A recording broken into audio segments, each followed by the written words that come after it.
आयुर्वेद के सिद्धांत, आयुर्वेद के रहस्य, आयुर्वेद का विज्ञान, आयुर्वेद का दर्शन, हम इनके विषय में चर्चा कर रहे थे।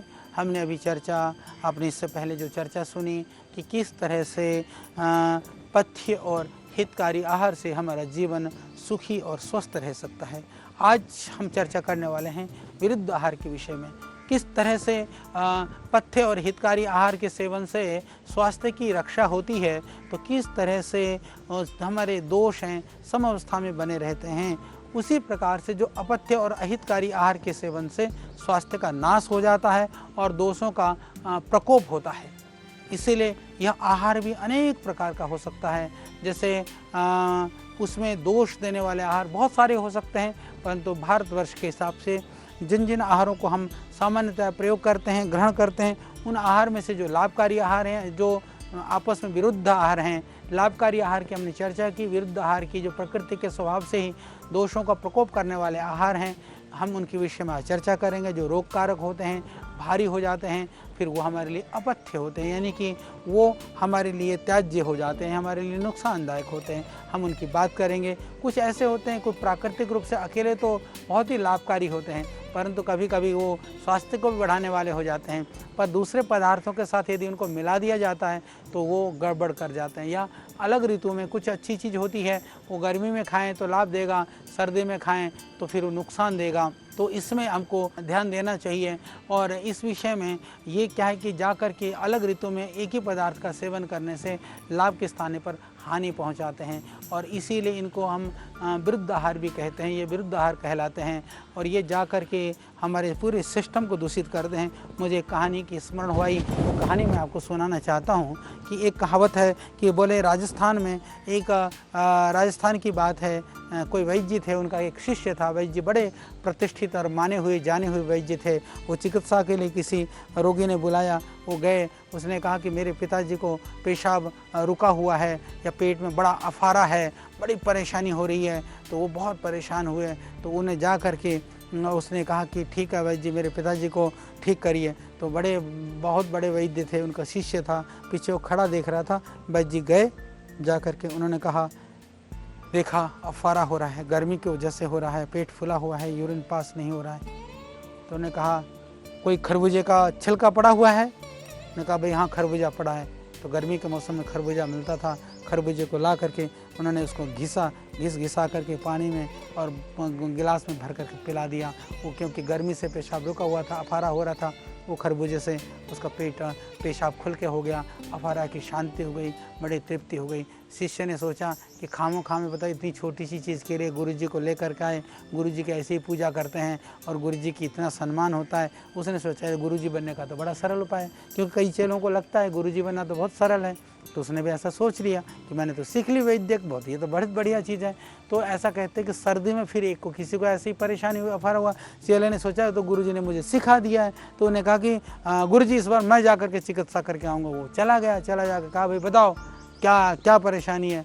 उसने कहा सर्दी का मौसम था। उसने कहा इसको अफारा सा हो रहा है और पूरा इसके पेड़ों में दर्द है।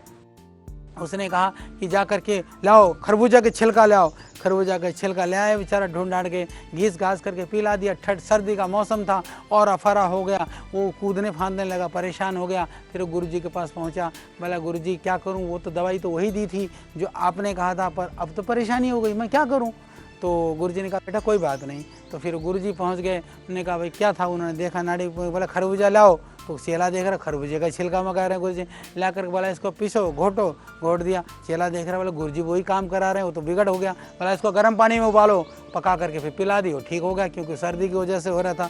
तो इसीलिए गुरु होता है, चेला होता है, और कई बार थोड़ी सी अज्ञानता में कई सारी चीज़ें बिगाड़ कर देती हैं। तो ये आयुर्वेद में बहुत ही महत्वपूर्ण है, छोटी सी बात है। यानी कि गर्म पानी से एक चीज़ को पिला दो तो अलग काम करेगा, ठंडे पानी से पिला दो तो और कुछ गुण करेगा। तो इसीलिए ये बहुत ज़्यादा ध्यान देने की आवश्यकता है कि एक पदार्थ कहीं लाभ करता है तो दूसरी जगह हानि पहुंचाता है। इसीलिए ये विरुद्ध आहार जो है, इनका हम विरुद्ध आहार कहते हैं। किसके साथ क्या लेना है, किसके साथ नहीं लेना है, क्योंकि ये जा कर के हमारे रस, रक्त, मांस, धातुओं जो है उनको दूषित करते हैं, दोषों को प्रकोपित करते हैं, मलों को शरीर से बाहर नहीं निकालते हैं। कई बार कुछ गंभीर रोगों की उत्पत्ति के कारण भी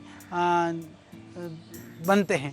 हालांकि कई बार हमको एकदम पता नहीं चलता कि ये बीमारी क्यों हुई है, क्या कारण है। क्योंकि हमारे पास भी जो बहुत सारे रोगी आते हैं, आप लोग जब आते हैं ना, आते ही सबसे पहला प्रश्न ये पूछते हैं कि आचार्य जी ये बीमारी हमको क्यों हुई, हमको ही क्यों हुई। कई लोग तो ये भी कहते हैं कि आचार्य जी देखो वो सब कुछ खाता है, अन्न शंड खाता है, वो ना पथ्य करता है, ना परहेज़ करता है, ना संयम है, ना सदाचार है, ज़िंदगी के अंदर सारे कुकर्म बोले वो करता है, पर वो हिष्ट पुष्ट है, मोटा तगड़ा है, और बोले मैं सब ध्यान रखता हूँ, परहेज़ भी करता हूँ, पथ्य भी करता हूँ, साधना भी करता हूँ, जब भी करता हूँ तब भी करता हूँ, तो भी बोले हम ऐसे सूखे सड़े से कमज़ोर से क्यों हैं।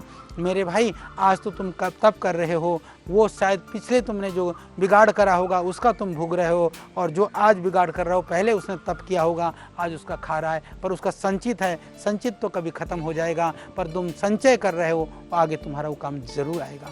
इसलिए क्योंकि हम पुनर्जन्म को मानते हैं, हम पिछले जन्म को मानते हैं, इसीलिए हमको आयुर्वेद की दृष्टि से ये भी ध्यान रखना है। इसका मतलब ये नहीं कि फिर हम प्रयास ना करें, इसका मतलब ये नहीं कि मेरा शरीर ठीक है तो मैं बिल्कुल अपथ्य खाना शुरू कर दूं, विरुद्ध आचरण करना शुरू करूं, विरुद्ध आहार लेना शुरू करूं। नहीं मेरे भाई, समय रहते ही चेतने को ही बुद्धिमत्ता कहा गया है। आयुर्वेद यही तो कहता है स्वस्थ से स्वास्थ्य रक्षणम। इसका मतलब तो यह है तुम अभी ठीक हो, अभी सजग हो जाओ, सावधान हो जाओ, अभी आपको बेहोश नहीं होना है, सावधान होना है।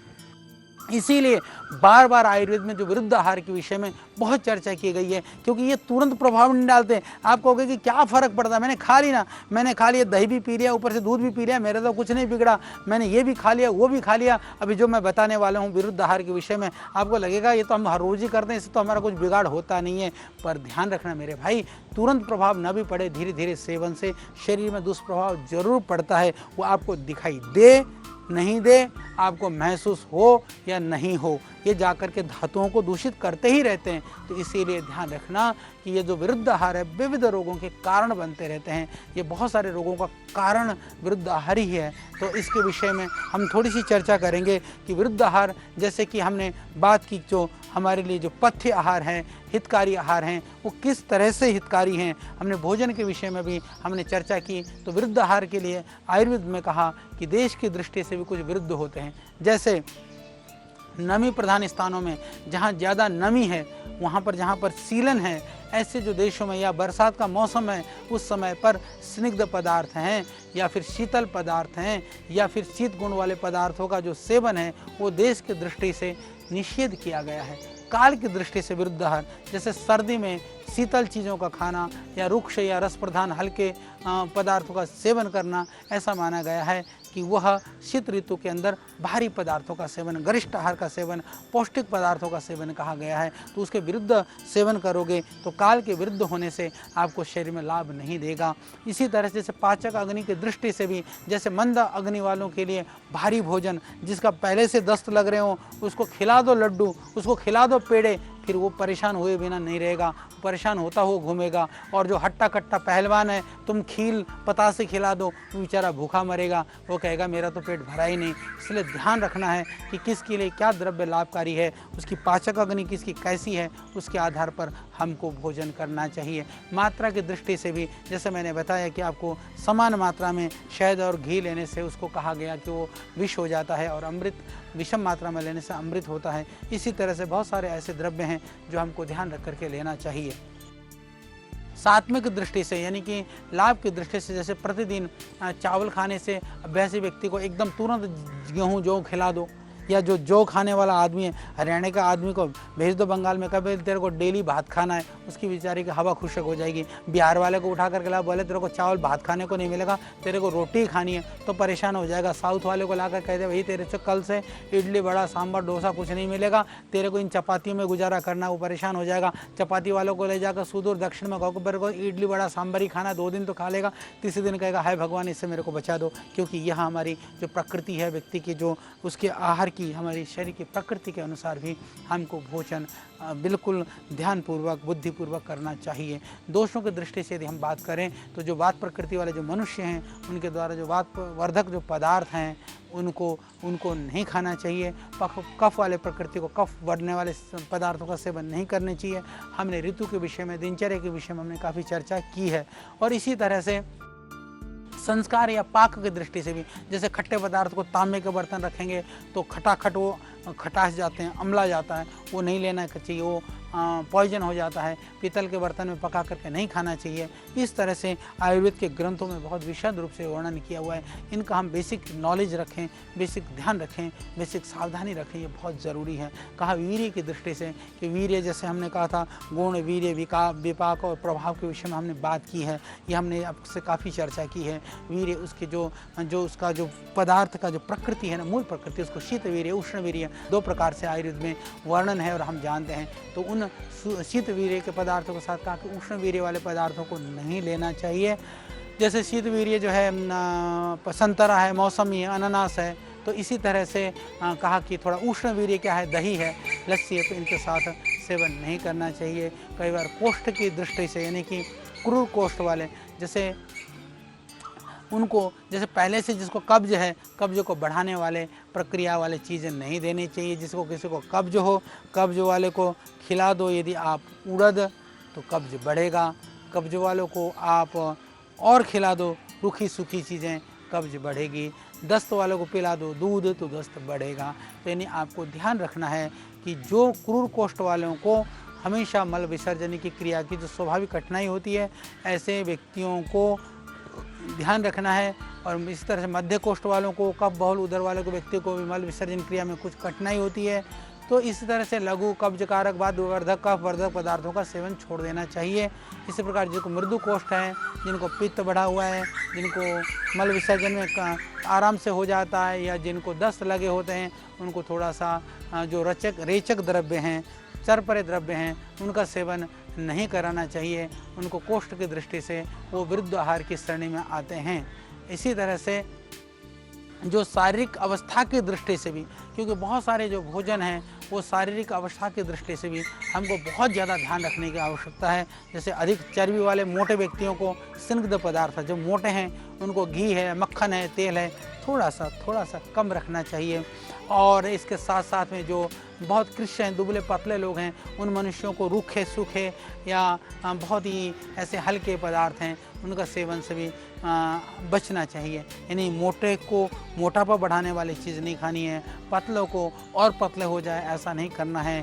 ध्यान रखना, यानी कि शरीर की प्रकृति के हिसाब से भी हमें जो अपथ्य हैं उनको हमको समझना है।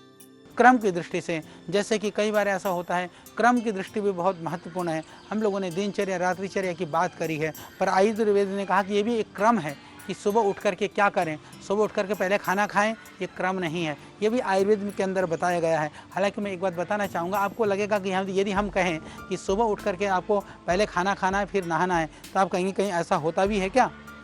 पर आपकी जानकारी के लिए बता दूं, चाइना के अंदर एक परिपाटी है, रात को खाना खाने के बाद नहा करके सोते हैं।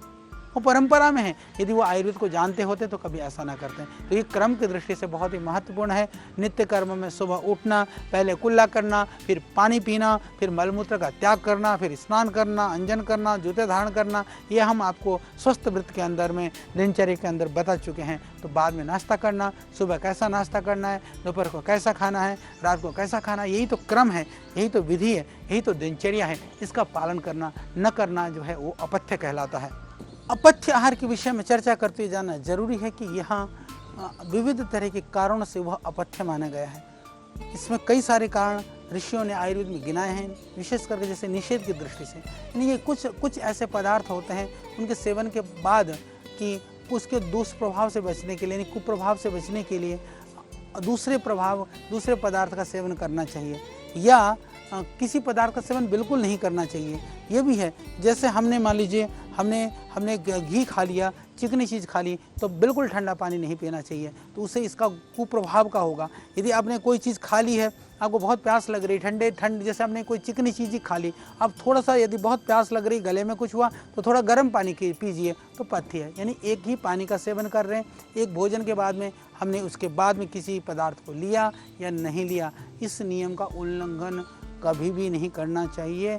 इसी को कहा कि यह निषेध की दृष्टि से विरुद्ध आहार हैं, यानी कि कुछ खाने के बाद में जो नहीं खाना है, इस क्रम को ये कहते हैं कि निषेध की दृष्टि से वो विरुद्ध आहार है। जैसे उनका घी के बाद ठंडे जल आदि पदार्थों का सेवन करना, घी के बाद में गर्म जल लेना, गर्म पेय लेना, ये विधान है। इसी तरह से गेहूँ है, जौ है, इनसे बने हुए जो गर्म पदार्थ हैं, यदि आप गर्म चीज़ खा रहे हैं, खाते खाते यदि आप ठंडा पानी पीते हैं तो यह बहुत ही विरुद्ध है। इसी तरह से भोजन के बाद में व्यायाम करना यह अत्यंत हानिकारक है। यानी कि किस कर्म के बाद में कौन सा कर्म नहीं करना चाहिए, ये बहुत ही ज़्यादा ध्यान रखने की बात है। आहार के बाद में मार्ग गमन, भोजन, इसी तरह से चिल्लाना, कूदना, दौड़ना, भारी काम करना, ये सब बहुत सारे कार्यों को आयुर्वेद के अंदर एकदम निषेध किया गया है। और इसी तरह से कहा कि कुछ जो अपथ्य जो होते हैं उसमें पकाने वाले ईंधन की दृष्टि से भी अपथ्य कहा गया। जैसे कि ईंधन भी, पकाने वाला भी हमारे यहाँ इसीलिए काष्ठ में पकाने का विधान था। जब हम औषधियाँ भी बनाते हैं ना आयुर्वेद के अंदर में, कई बार कई औषधियों को बनाने के लिए सुनिश्चित लकड़ियों का विधान है। जैसे हम भस्म में भी बनाते हैं, कहा उपले कंडे कैसे होना चाहिए, बोले जो जंगल में चरने वाली गाय हैं उन गायों के उपलों को इकट्ठा करके उन कंडों से पकाना चाहिए। ऐसे लकड़ी के लिए कहा इसको आम्र की लकड़ी का धूम्र देना चाहिए, इसको पीपल की लकड़ी का देना चाहिए, इसको बरगद की लकड़ी का देना चाहिए, इसको जो है इस जैसे आंवले के लिए जो च्यवनप्राश आदि रसायन के लिए जब प्रयोग होता है तो कहते हैं कि पलाश की लकड़ी के अंदर खोखला कर करके उसके अंदर आंवले को भरना चाहिए। सुनने में तो ये बात साधारण सी लगती है, परंतु जो ईंधन या जो उसके साथ जो जिस भी काष्ठ का संयोग होता है वो बहुत ही ज़्यादा प्रभावकारी होता है। उसकी वजह से अपथ्य या पथ्य की तरह से वो हमारे शरीर में काम करता है। तो इसको ध्यान रखना बहुत ज़्यादा ज़रूरी है। और इसीलिए कोई भी पकाया हुआ भोजन है, बहुत कच्चा भोजन भी नहीं करना चाहिए, ज़्यादा पका हुआ भोजन भी नहीं खाना चाहिए, जला हुआ भी नहीं खाना चाहिए। यह भी दूषित ईंधन हो चाहे भोजन हो, ये दो ही बहुत महत्वपूर्ण है। यानी कि दूषित ईंधन भी नहीं होना चाहिए। कई लोग कहते हैं कि गैस में पका करके रोटी खाते हैं गैस बनती है, सच बात है। ऐसे ईंधन की दृष्टि से, मॉडर्न सिस्टम की दृष्टि से देखें तो कभी भी वो इसकी बात नहीं करेंगे ईंधन किसकी, वो बात करेंगे टेम्परेचर की। तो जिस टेम्परेचर में गैस में रोटी पकती है उसी टेम्परेचर में अग्नि में, लकड़ी में भी रोटी पक जाती है। परंतु लकड़ी में पकी हुई जो चीज़ है या चूल्हे में पकाई हुई जो सब्जी है, भोजन है, रोटी है, वो ज़्यादा लाभकारी होता है, वो ज़्यादा गुणकारी होता है। पर गैस में पकाई हुई चीज़ें जो है वो ज़्यादा लाभकारी नहीं होती है। तो जैसे हमने पहले भी कहा कि कढ़ाई में पकाई हुई जो चीज़ होती है वो पकती है, कुकर में पकाई चीज़ हुई वो गलती है। तो गलाने में बहुत फ़र्क है, इसको समझिए। इसीलिए देखो हमारे ऋषि लोग कितने कितने दूरदृष्टा थे, कितने वो वैज्ञानिक थे, कितने वो ज्ञानवान थे, कितनी उनकी ज्ञान की पराकाष्ठा थी। उनकी गहराइयों को समझने का प्रयास करिए। उन्होंने आज से हजारों हजारों वर्ष पहले कह दिया था कि पकाने वाला ईंधन, पकाने वाली विधि, पकाने वाला द्रव्य, पकाने वाला पात्र, ये सब कुछ हमारे शरीर को स्वस्थ रखने में या बीमार करने में कारण है। इसीलिए कहा कि ईंधन और पकाने की विधि भी पथ्य और अपथ्य की दृष्टि से ये बहुत ज़रूरी है, बहुत ही महत्वपूर्ण है, आपको ये समझना है। इसी तरह से कहा कि संयोग की दृष्टि से कई बार क्या होता है कि एक पदार्थ के साथ एक को मिला दो तो वो कभी कभी नुकसान करता है। जैसे कभी कभी संयोग की दृष्टि से कुछ मिला दो तो लाभ करता है। तो अभी हम विरुद्ध आहार की बात कर रहे हैं, तो संयोग की दृष्टि से जैसे विरोधी चीज़, फिर बाद में हम बात करेंगे संयोग की दृष्टि से जो आपके लिए सहयोगी जो चीज़ है, संयोग से जो लाभकारी पदार्थ हैं, पथ्य हैं, उनकी बात करेंगे। तो जैसे संयोग की दृष्टि से जो विरुद्ध आहार हैं, जैसे कि खट्टे पदार्थ के साथ, दूध के साथ आप दूध में थोड़ी नींबू डाल दीजिए, फट जाएगा, वो विरुद्ध आहार है। इसी तरह से तरबूजा खरबूजा खा के दूध पी लो, जो वाटरमेलन वगैरह से दस्त लग जाएंगे, हैजा हो जाएगा, ये बहुत ही खतरनाक है, आप उससे बचिए। ये सब पदार्थ जो है ये संयोग की दृष्टि से ये विरुद्ध माने गए हैं। और कई कुछ पदार्थ ऐसे होते हैं कि जो हमारी रुचि के दृष्टि से भी वो बहुत ही विरुद्ध होते हैं या वो नुकसान देने वाले होते हैं। जैसे भोजन या रुचि, जैसे भोजन में चीज़ों को डालने से भोजन और अरुचिकर हो जाती है या भोजन में स्वाद भी खराब हो जाता है, जाकर के नुकसान भी करते हैं। तो उसको रुचि के दृष्टि से कहा वो अपथ्य माने गए हैं। इसी तरह से गुण संपत्ति कहा, यानी उत्कृष्टता की दृष्टि से जो कुछ द्रव्य बहुत उत्कृष्ट होते हैं उसके अंदर निकृष्ट चीज़ मिला दो। बहुत बेहतरीन यदि दही है, मान लो दही में आप ज़्यादा नमक डाल दोगे तो गुण के अंदर अवगुण हो जाएगा, वो उत्कृष्टता को कम करेगा। इसी तरह से कोई अब मीठा भी है अब मीठे द्रव्य के साथ में एकदम मिर्ची को डाल दीजिए तो मीठे के गुणों को ख़त्म कर देगा। यानी गुण संपत्ति का अर्थ ही है कि उसकी उत्कृष्टता को जो बढ़ाने वाले द्रव्य हों उनको यदि आप नहीं मिलाते हैं तो वो उत्कृष्टता की दृष्टि से वो आपके लिए हानिकारक हो जाता है, विरुद्ध हो जाता है। इसको ध्यान रखने की आवश्यकता है। इसके लिए कहा कि विकार युक्त रस वाले द्रव्यों का सेवन हमको नहीं करना चाहिए। वो रस की दृष्टि से, उसके गुण की दृष्टि से या उसके लाभ वो हानिकारक हैं। इसी तरह से विधि के दृष्टि से कहा कि ये विधि बहुत महत्वपूर्ण है। हर कार्य की एक विधि होती है। विधि थोड़ी सी, आप मान लीजिए कि सब्जी पकाने से पहले हल्दी को सब्जी में छोंकते हैं तो हल्दी पक जाती है तो सब्जी अच्छी लगती है। जब सब्जी पकाते हैं जीरे को पहले भून देते हैं तो सब्जी बहुत स्वादिष्ट होती है। उसी जीरे को यदि सब्जी पकने के बाद में वो बाद में डाल दोगे तो फिर क्या होगा, उस सब्जी में जो है ना जीरे आपको दांत में फंसेंगे, दांत को लगेगा, स्वाद भी नहीं आएगा, सारी सब्जी खराब हो जाएगी। ये विधि की दृष्टि से। इसीलिए हमारे यहाँ जो भोजन, जो पाक की विधि, पाक की कला, इसलिए तो कहते हैं भोजन की विधि। तो विधि हर जगह पर लागू हो जाती है। विधि तो व्यवहार में होती है, विधि बनाने में होती है, विधि जो है करने में होती है। तो भोजन संबंधी जो आचार संहिता का पालन, यानी बनाने की जो आचार संहिता है, किसको कौन से द्रव्य को कैसे डाल करके बनाना है, विधि है। कि कद्दू की सब्ज़ी बनानी है तो उसके अंदर आपको मेथी के छोंक लगाना, ये विधि है। उससे उसका वायु जो है दोष का समन हो जाता है। समझ लीजिए कि आपको लौकी की सब्ज़ी बनानी है तो थोड़ा सा आप अदरक डाल दीजिए तो उससे उसका दोष का निराकरण हो जाता है, वह उसकी विधि है। तो बनाने की विधि ये बहुत ही महत्वपूर्ण है। इसलिए हमारे प्राचीन काल से परंपरा में आप देखिएगा कि किन पदार्थों में मीठा डालना है, किसी में नमक डालना है, किसी में खट्टा डालना। यूँ तो अलग बात है, गुजरात के भोजन में दाल में भी थोड़ा सा मीठा जरूर मिला लेते हैं, पर वह भी कहीं ना कहीं कोई कारण है। वो विधि का हमको बहुत ध्यान रखना है। और इसके बाद में बनाने की विधि के साथ में खाने की विधि, कब कौन सा आहार लेना है, किस तरह से आहार लेना है, इसकी जो विधि है इसका हमको ध्यान रखना बहुत ही ज़्यादा ज़रूरी है। यदि हम बनाने में विधि का पालन करेंगे, यदि सेवन में विधि का पालन करेंगे तो निश्चित रूप से ये जो वृद्ध आहार का दुष्प्रभाव है उससे हम बचेंगे। अन्यथा विधि ठीक ना होने से वो आहार हमको दुष्प्रभाव डालेगा ही डालेगा। इसलिए विधि सही हो ये ज़रूरी है, नहीं तो आहार के दुष्प्रभाव से आप बच नहीं सकते हैं। तो ये हमने दुष्प्रभावों के विषय में आपको बताने का प्रयास किया। और अब हम इसके बाद चर्चा करेंगे कि किन आहारों के साथ किसको नहीं लेना चाहिए। तो ये इस कड़ी को हम निरंतर आगे बढ़ा करके रखेंगे। आप निरंतर हमारे साथ जुड़े रहिए। इस आयुर्वेद के दर्शन, इस आयुर्वेद के विज्ञान, इस आयुर्वेद के गूढ़ रहस्यों के साथ हम होंगे आपके बीच। तब तक के लिए आप मुझको दीजिए विदा। ओम।